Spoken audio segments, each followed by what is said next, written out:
金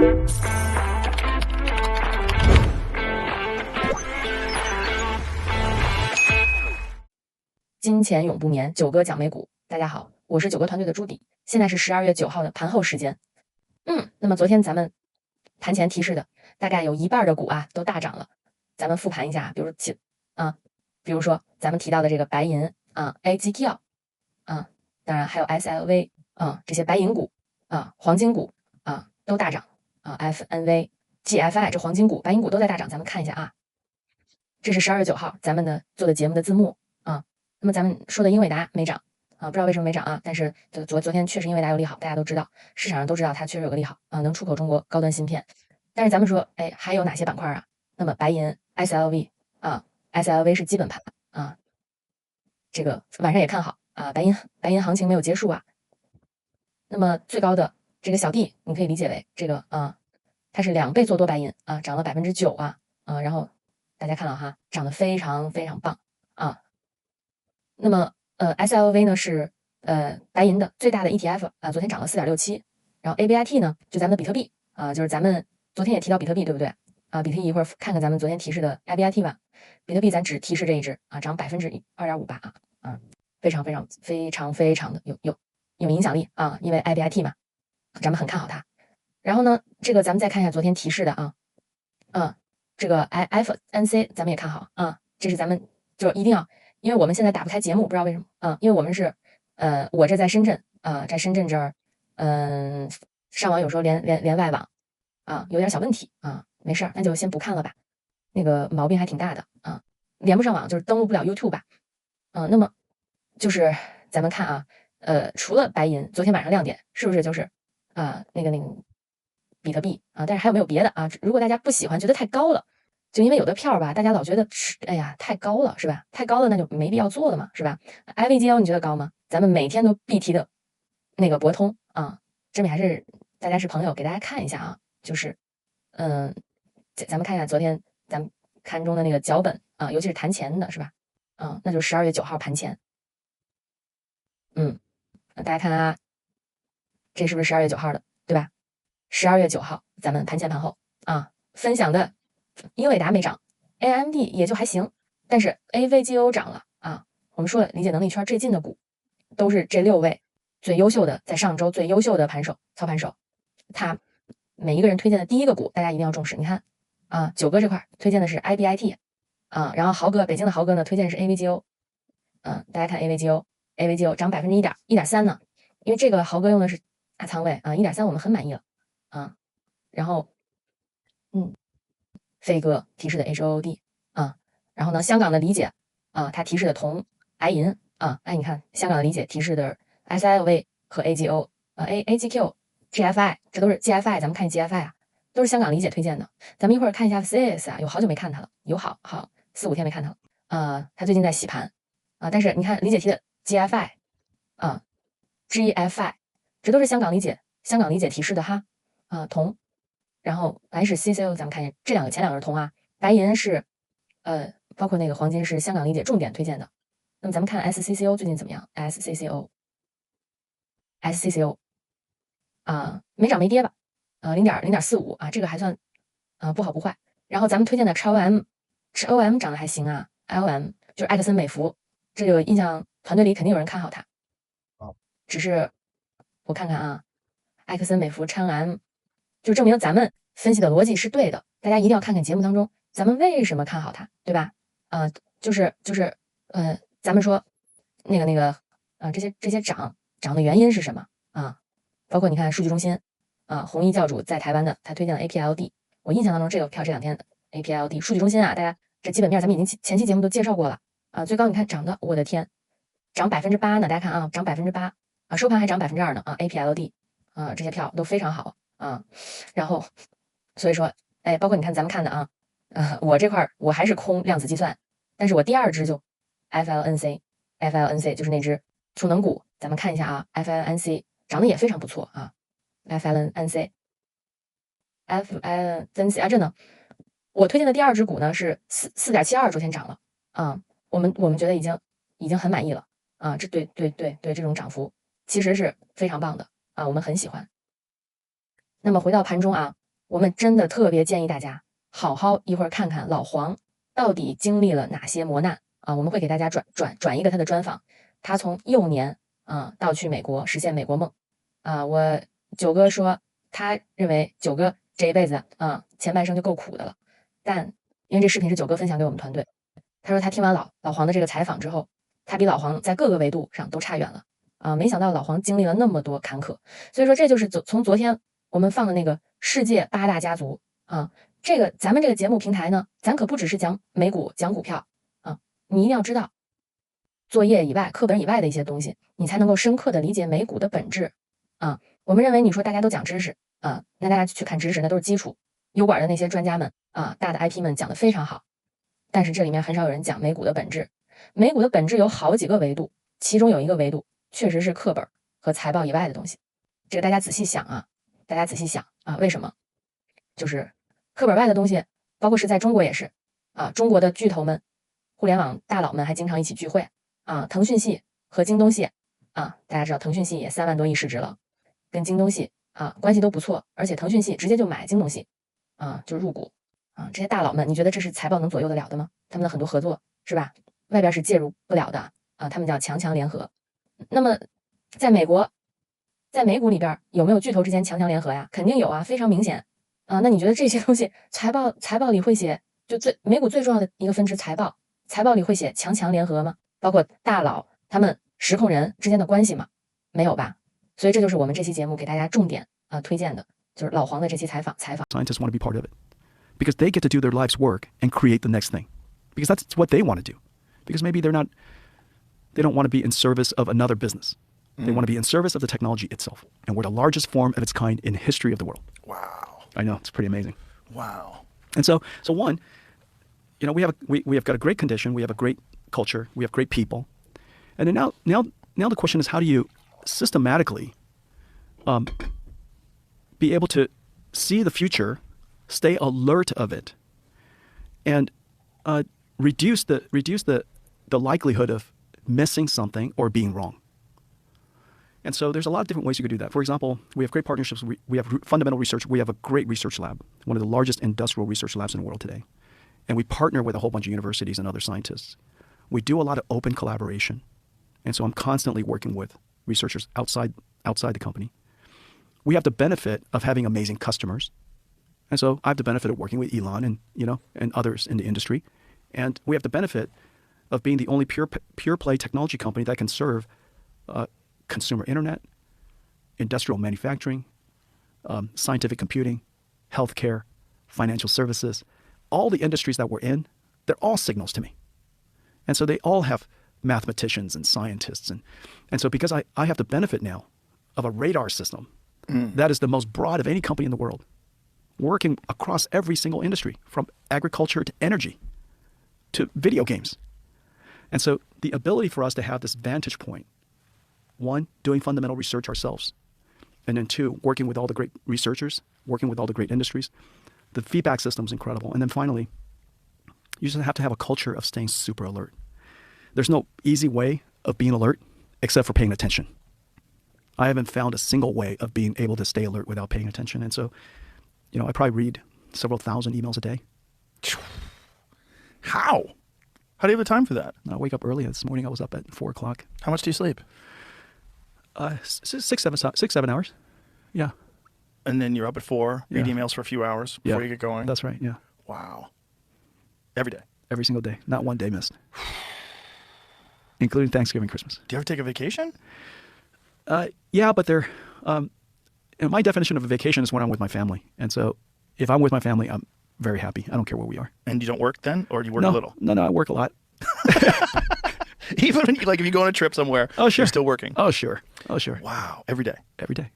Ooh, but my kids work every day. You make me tired just saying this. My kids work every day. Both of my kids work in video. They work every day. Wow. Yeah, I'm very lucky. Wow. Yeah. It's brutal now because, it's just me working every day. Now we have 3 people working every day, and they want to work with me every day. And so it's a lot of work. Well, you've obviously imparted that ethic into them. They work incredibly hard. I mean, there's unbelievable. My parents work incredibly hard. Yeah. I was born with the work gene. the suffering gene. Well, listen, man, it has paid off. What a crazy story. It's really an amazing origin story.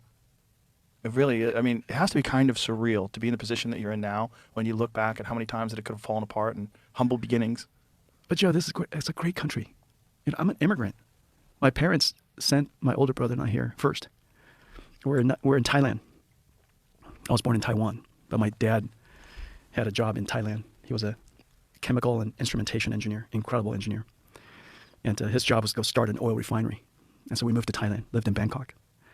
And in 1973, 1974 timeframe, you know how Thailand every so often they would just have a coup. You know, the military would have an uprising. And all of a sudden one day there were tanks and soldiers in the streets. And my parents thought, you know, probably isn't safe for the kids to be here. And so they contacted my uncle. My uncle lives in Tacoma, Washington. And we had never met him. And my parents sent us to him. How old were you? I was about to turn 9, and my older brother almost turned 11. And so the two of us came to the United States, and we stayed with our uncle for a little bit while he looked for a school for us. And my parents didn't have very much money, and they'd never been to the United States. My father was. I'll tell you that story in a second. And so my uncle found a school that would accept foreign students and affordable enough for my parents. And that school turns out to have been in Oneida, Kentucky, Clark County, Kentucky, the epicenter of the opioid crisis today. Coal country.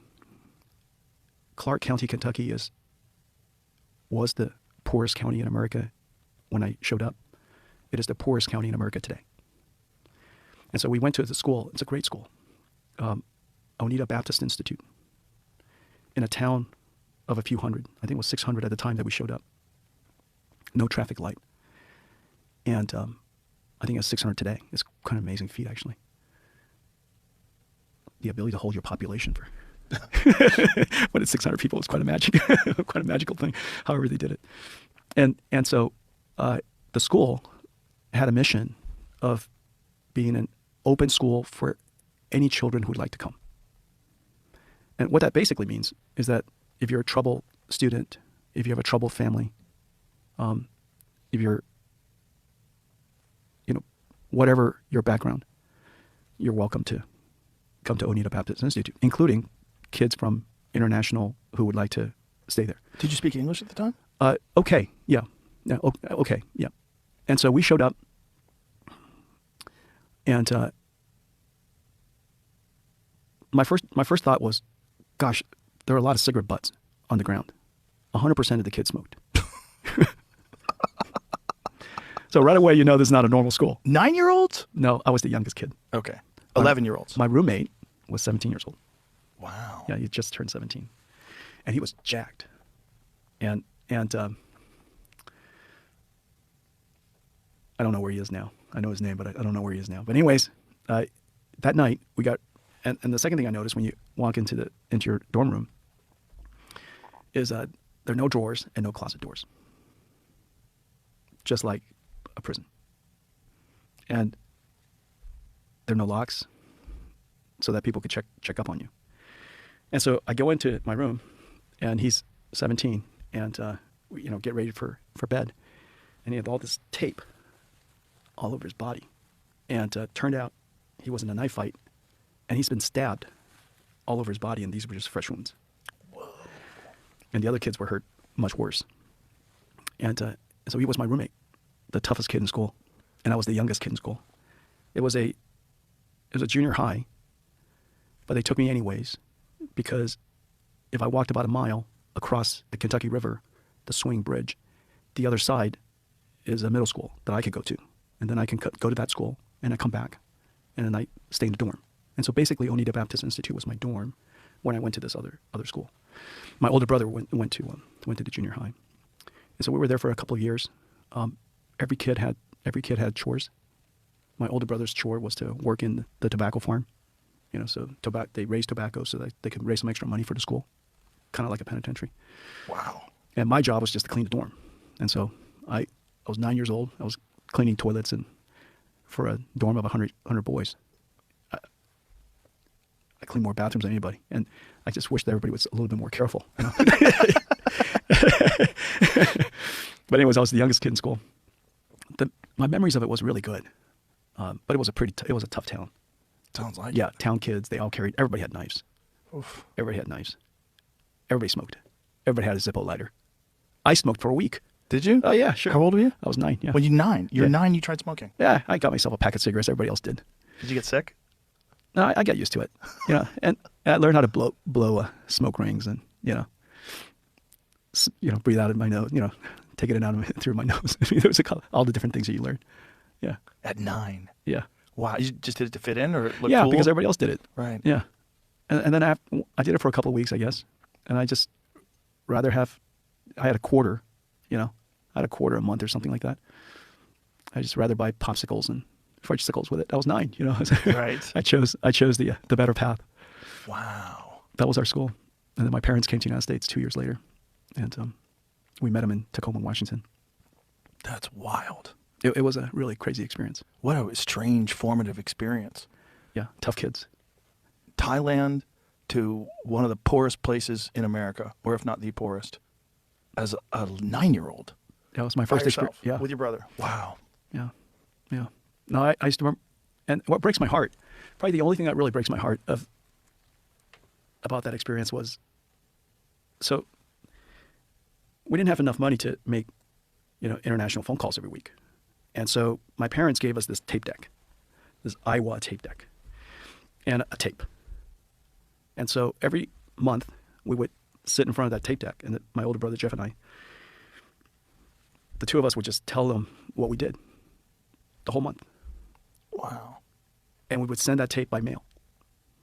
And my parents would take that tape and record back on top of it and send it back to us. Wow. Could you imagine if for 2 years, Wow. if that tape still existed of these two kids just describing their first experience with the United States? Like, I remember telling my parents that I joined the swim team, and my roommate was really buff, and so every day we spent a lot of time in the gym, and so every night 100 push-ups, 100 sit-ups every day in the gym. So I was 9 years old. I was pretty buff, and I'm pretty fit, and so I joined the soccer team. I joined the swim team because if you join the team, they take you to meets, and then afterwards you get to go to a nice restaurant, and that nice restaurant was McDonald's. Wow. And I recorded this thing. I said, "Mom and Dad, we went to the most amazing restaurant today. This whole place is lit up. It's like the future. And the food comes in a box." And the food is incredible. The hamburger is incredible. It was McDonald's. But anyhow, wouldn't it be amazing? Oh my God. 2 years. Recording? Yeah, 2 years. Yeah. What a crazy connection to your parents too. Just sending a tape and them sending you one back, and it's the only way you're communicating for 2 years. Yeah. Wow. Yeah. No, my parents are incredible, actually. They grew up really poor. And when they came to the United States, they had almost no money. Probably one of the most impactful memories I have is they came and we were staying in a apartment complex, and they had just back in the, I guess people still do rent a bunch of furniture, and we were messing around, and we bumped into the coffee table and crushed it. It was made out of particle wood, and we crushed it. And I just still remember the look on my mom's face, because they didn't have any money and she didn't know how she was going to pay it back. But anyhow, that kind of tells you how hard it was for them to come here. But they left everything behind, and all they had was their suitcase and the money they had in their pocket, and they came to the United States. How old were they at the Pursued the time? American dream. They were in their 40s. Wow. Yeah, late 30s. Pursued the American dream. This is the American dream. I'm the first generation of the American dream. Wow. Yeah, it's hard not to love this country. That's It's hard not to be romantic about this country. that is a romantic story. That's an amazing story. Yeah, and my dad found his job literally in the newspaper, the ads, and he calls people, got a job. What did he do? He was a consulting engineer in a consulting firm, and they helped people build oil refineries, paper mills, and fabs, and that's what he did. He's really good at factory design, instrumentation engineer, and so he's brilliant at that. And so he did that, and my mom worked as a maid, and they found a way to raise us. Wow. That's an incredible story, Jensen. It really is. Everything, all of it, from your childhood to the perils of NVIDIA almost falling. It's really incredible, man. It's a great story. Yeah. I've lived a great life. You really have. And it's a great story for other people to hear, too. It really is. You don't have to go to Ivy League schools to succeed. This country creates opportunities, has opportunities for all of us. You do have to strive. You have to claw your way here. Yeah. But if you put in the work, you can succeed. Nobody works With a harder. lot of luck and a lot of good decision-making. And the good graces of others. Yes. That's really important. Yeah, you and I spoke about two people who are very dear to me, but the list goes on. The people at NVIDIA who have helped me, many friends that are on the board, the decisions, them giving me the opportunity. Like when we were inventing this new computing approach, I tanked our stock price because we added this thing called CUDA to the chip. We had this big idea. We added this thing called CUDA to the chip, but nobody paid for it. But our cost doubled. And so we had this graphics chip company, and we invented GPUs. We invented programmable shaders. We invented everything modern computer graphics. We invented real-time ray tracing. That's why it went from GTX to RTX. We invented all this stuff, but every time we invented something, the market doesn't know how to appreciate it, but the cost went way up. And in the case of CUDA that enabled AI, the cost increased a lot. But we really believed it, And so if you believe in that future and you don't do anything about it, you're going to regret it for your life. And so we always, I always tell the team, do we believe this or not? And if you believe it, and it's grounded on first principles, not random, hearsay, and we believe it, we owe it to ourselves to go pursue it. If we're the right people to go do it, if it's really, really hard to do, it's worth doing, and we believe it, let's go pursue it. Well, we pursued it. We launched the product. Nobody knew. It was exactly like when I launched DGX1, and the entire audience was like complete silence. When I launched CUDA, the audience was complete silence. No customer wanted it. Nobody asked for it. Nobody understood it. NVIDIA was a public company. What year was this? This is, 2006, 20 years ago, 2005. Wow. Our stock prices went poof. I think our valuation went down to like $2 or $3 billion. From about 12 or something like that. I crushed it in a very bad way. Yeah. What is it now, though? Yeah, it's higher. Very humble of you. It's higher, but it changed the world. Yeah. That invention changed the world. It's an incredible story, Jensen. It really is. Thank you. Like your story. It's incredible. My story's not as incredible. My story's more weird. It's much more fortuitous and weird. Okay, what are the three most important milestones that led to here?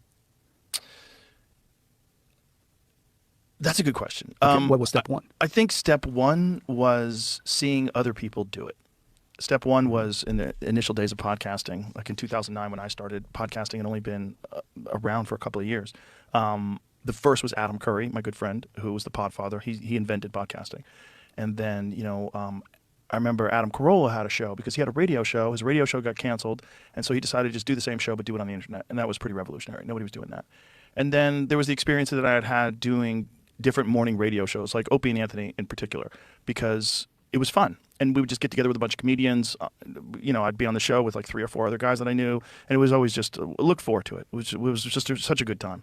And I said, God, I miss doing that. It's so fun to do that. I wish I could do something like that. And then I saw Tom Green set up. Tom Green had a setup in his house.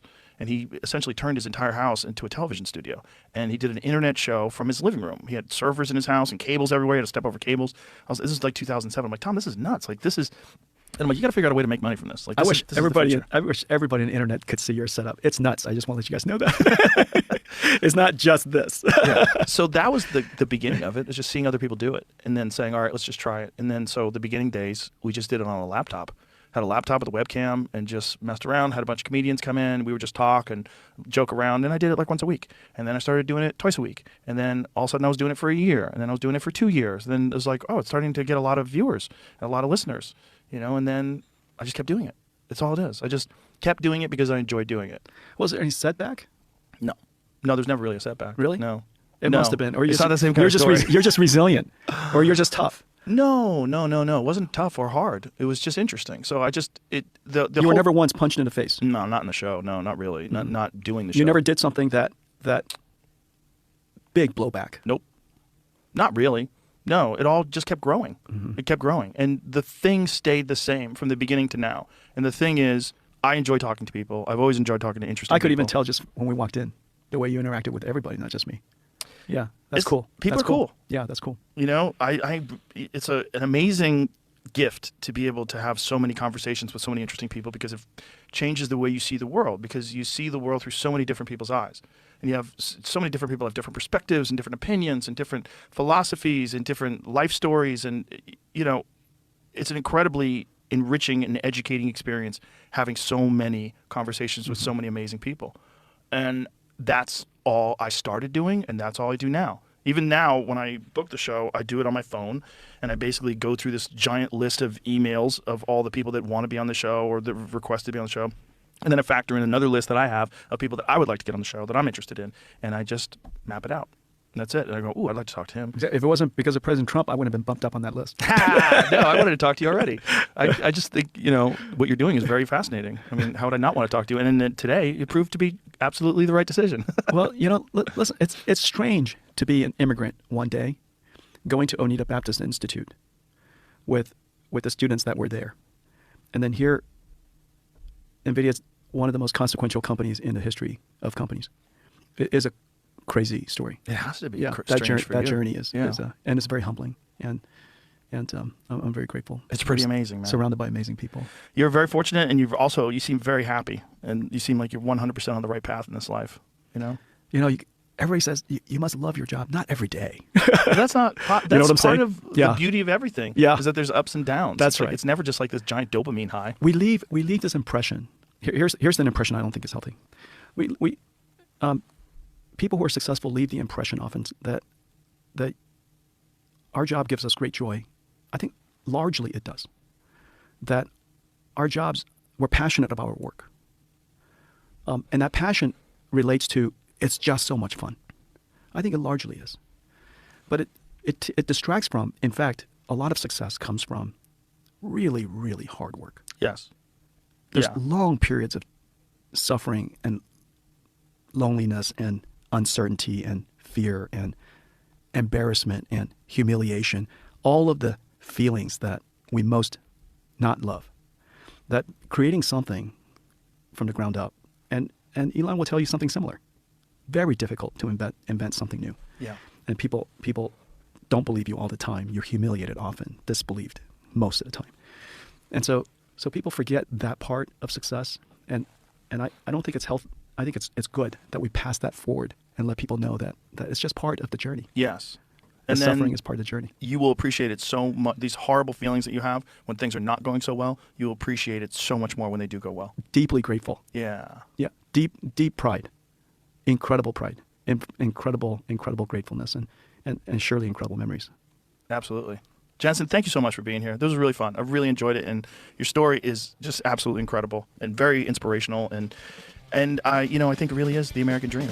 It is the American It dream. really is. Thank you so much. Thank you, Jeff. All right. Bye, everybody.